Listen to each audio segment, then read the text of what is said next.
यानी सचिन पायलट की राह में अभी बहुत रोड़े हैं।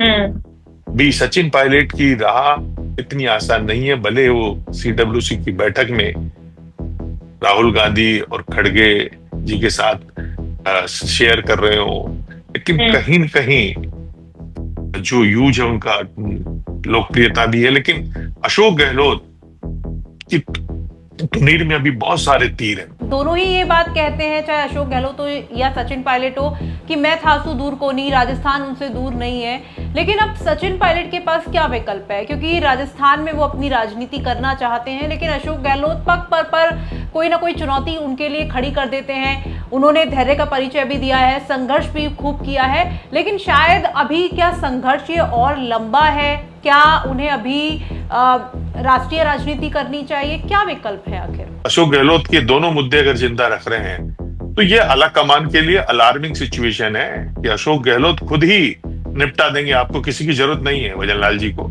कि 2028 से पहले अगर अशोक गहलोत इसी तरीके का माहौल रखते हैं तो याद रखना जी, क्योंकि नौजवान नाराज रहेगा और दूसरा लोगों को रहेंगे कि इनकी सरकार भी आ गई तो क्या होगा, एक दूसरे की टांग खिंचाई करेंगे और फिर ये सरकारें गिरेगी या होटलों में रहेगी। इससे बढ़िया बलने दो बीजेपी ही ठीक है। कि क्या राजस्थान में कांग्रेस जो है वो दो पावर सेंटर्स के बीच में बटी हुई है, या पावर सेंटर्स और ज्यादा भी हैं, और क्या कभी सचिन पायलट को कांग्रेस में पूरा नेतृत्व मिल पाएगा? देखिए, अशोक गहलोत ने सबके दिलों में ऐसी जज्बा जगा दिया है हम्म। कि तुम सचिन पायलट से कम नहीं। हम्म। वो गोविंद सिंह डोटासरा से भी अकेले में कहते हैं कि भाई हम्म। तुम बड़े नेता हो, कोई छोटे नेता हो क्या? तुम्हारा कद बहुत बड़ा है। हम्म। साल हो गए तुमको पीसीसी चीफ रहते हुए, तुम हम्म। 4 बार के एमएलए हो। तो टीकाराम जूली को भी कहते हैं, और टीकाराम जूली का मुझे लगता है, कई बार होता ना जाके कृपा राम की हुई, पापर पर हम्म। कृपा करे सब कोई, जो हम्म। बूथ सम्मेलन उसकी शुरुआत भी राहुल गांधी शायद राजस्थान में अलवर से ही करने जा रहे हैं। हम्म। तो ये जो तमाम चीजें हैं, समीकरण है, क्योंकि अशोक गहलोत 2028 में या तो खुद सीएम बने या फिर टीकाराम जूली उनके मंत्री रहे हैं और उनकी चहेते भी हैं, वो बन जाए। यानी सचिन पायलट की राह में अभी बहुत रोड़े हैं। हम्म। भी सचिन पायलट की राह इतनी आसान नहीं है, भले वो सीडब्ल्यूसी की बैठक में राहुल गांधी और खड़गे जी के साथ शेयर कर रहे हो, लेकिन हम्म। कहीं न कहीं जो यूज है उनका लोकप्रियता भी है। लेकिन अशोक गहलोत की तुनीर में अभी बहुत सारे तीर हैं। आप हम्म। देखिए, कपासन में वो बिना बुलाए सर्व समाज की बैठक में चले गए, मैसेज ऐसा दे दिया कि मेवाड़ में मेरा जलवा है। हम्म। तो सांवरिया सेठ में उनकी भीड़ आई तो मैं भी तो जाके आऊं कपासन में। यानी अशोक गहलोत की जो इनर पॉलिटिक्स है, अशोक गहलोत की जो man to man hockey politics है, उसका हम्म। काट अभी सचिन पायलट नहीं ढूंढ पाए हैं। और वो कांग्रेस में मैन टू मैन खेल रहे हैं। हम्म। वो अपना जो निवास है उस पर एक एक से लोगों से मिलते हैं, रोज का हम्म। उनका उनकी जो सोशल मीडिया की फौजें हैं वो तैनात हो चुकी है। एक बार फिर से गहलोत सरकार, उनके कार्यकाल की पुरानी यादें आ रही है। लेकिन कहीं न कहीं सचिन पायलट को बहुत सचेत रहना होगा।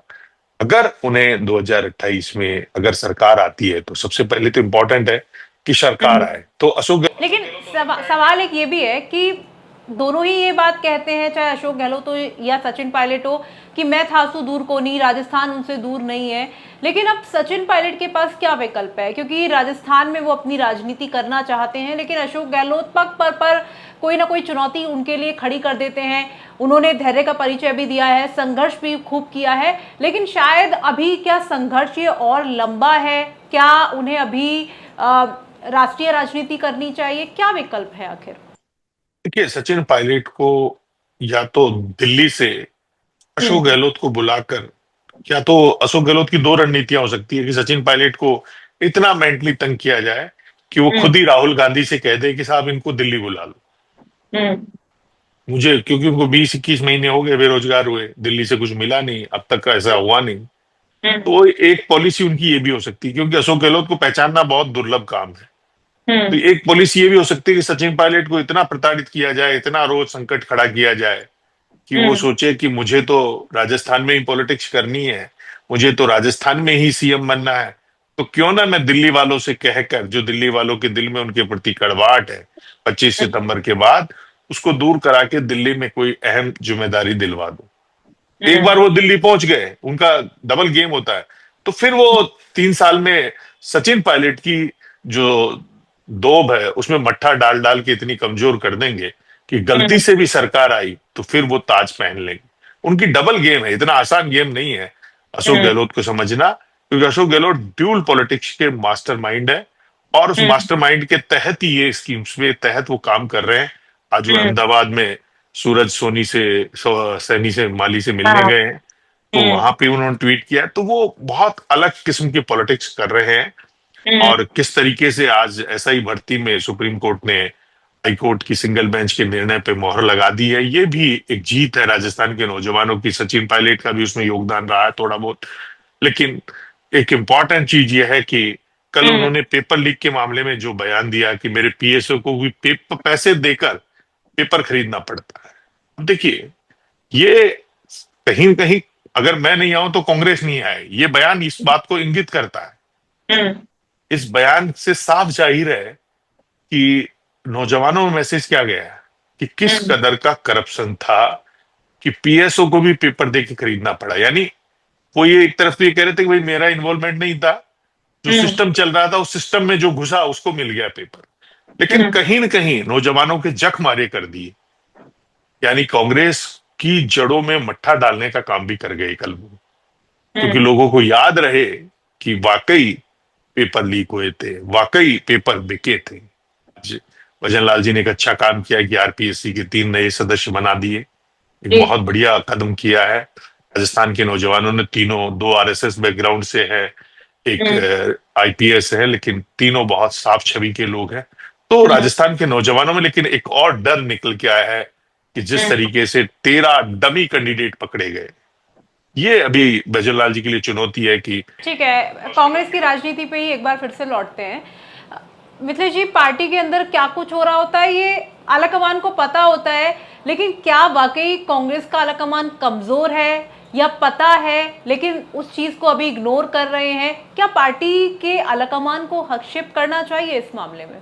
देखिए, निश्चित रूप से करना चाहिए, लेकिन मुझे लगता है कि आलाकमान को लगता है कि अगर 2 बाइपोलर पॉलिटिक्स कांग्रेस में जिंदा रहती है तो शायद सचिन पायलट भी मेहनत करते रहेंगे, पसीना बहाते रहेंगे, और अशोक गहलोत राजस्थान में करते ही रहे हैं। अगर रवायत के हिसाब से सियासत आती है तो फिर हम फैसला कर लेंगे, और दोनों अगर लड़ेंगे तभी तो हमारी पूछ होगी, ये भी हो सकता है।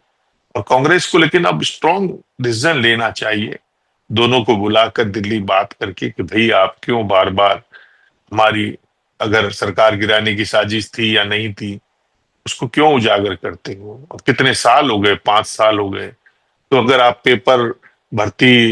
पेपर चोरी के मुद्दों को जिंदा रखोगे, अगर आप इस तरीके से बार बार सरकार को गिराने में और मिशन लोटस की याद दिलाओगे तो फायदा किसको होगा? बीजेपी को होगा।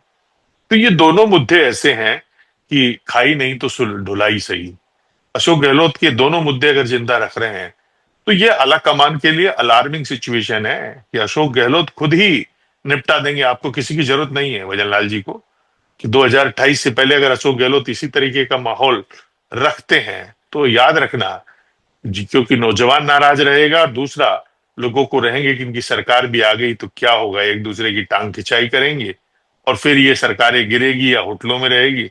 इससे बढ़िया बलने दो बीजेपी ही ठीक है।